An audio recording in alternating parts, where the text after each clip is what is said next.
माझी अशी कुठेही हा मला मी कर्जतला सगळे सदस्य होते तिथे गेलो होतो. तो कोणाचा फॉर्म हाऊस आहे मला काय माहिती. फॉर्म हाऊस नाही हॉटेल होतं ते कोणाचं मला माहिती नाही.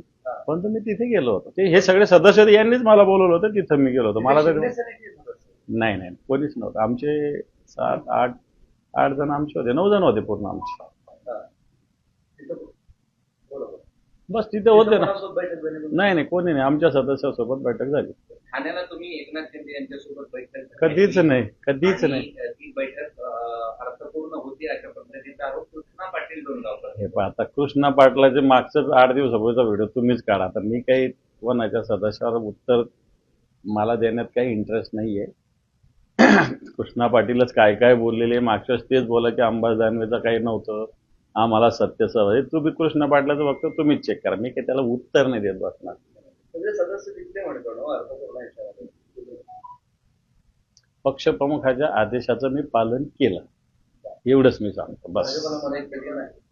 बिलकुल कोणालाही मदत आम्ही केलेली नाही. पक्षप्रमुखांचं हे बस. जे शिंदे गट जिंकू शकत होता ना जर त्यांनी ठरवलं असेल तर त्याच्यात जिंकू शकत. दोघांनी समान संधी होती ना. दोघात काय फरक होता. 1 का 2 सदस्याचा फरक होता.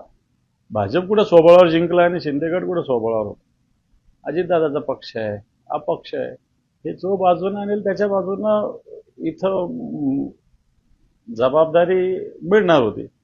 त्याच्यात भाजप उजवा पडला असेल तर मला माहिती नाही. पण भाजपला कोणी सपोर्ट केला भाजपच्या विरोधात कोणी फॉर्मच भरले नाही अशी मला माहिती. आता सभापतीला भरले की नाही भरले हे मला माहिती बैठका झाल्या का नाही झाल्या. नाही बिलकुल नाही कधीच नाही. मी कोण करणार बैठका. माझं मी कोणाबरोबरही नाही. हा कर्जतला आमचे सदस्य होते. कृष्णा पाटलानेच घेऊन गेलेला होता. मी पण नव्हते नेले ते.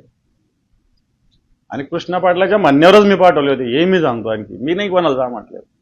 त्याच्यात असं त्यांचा आणखी आरोप आहे की सगळं अर्थपूर्णरित्या घडलेलं आहे आणि तुम्ही पक्ष आणि पक्षप्रमुखालाही फसवलं असं त्यांचं.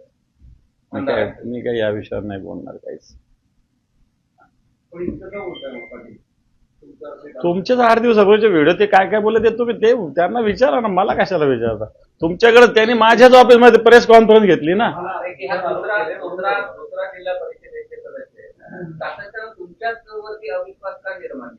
आता संजय निकमांना विचारा काय काय झालं. तुम्ही त्यांच्याकडे काय नाही जात आता जा संजय निकमांकडे काय काय झालं विचारायला. असे आरोप होत असतात.